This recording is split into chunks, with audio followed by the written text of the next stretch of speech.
పడిపోవలసి వచ్చింది. ఒక్కసారి అరుణాచలం వెడితే చిత్రగుప్తుడు గీత గీస్తాట, ఈ జీవుడు అరుణాచలం వెళ్ళాడు కాబట్టి తరువాత అని గీత గీస్తాడు.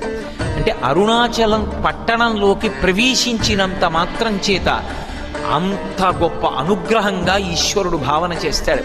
అటువంటి చోటికి వెళ్ళడం, ఆ అరుణాచలానికి అంటే అక్కడ ఉన్నటువంటి ఆ కొండకి ప్రదక్షిణం చెయ్యడం అంత గొప్ప విశేషం.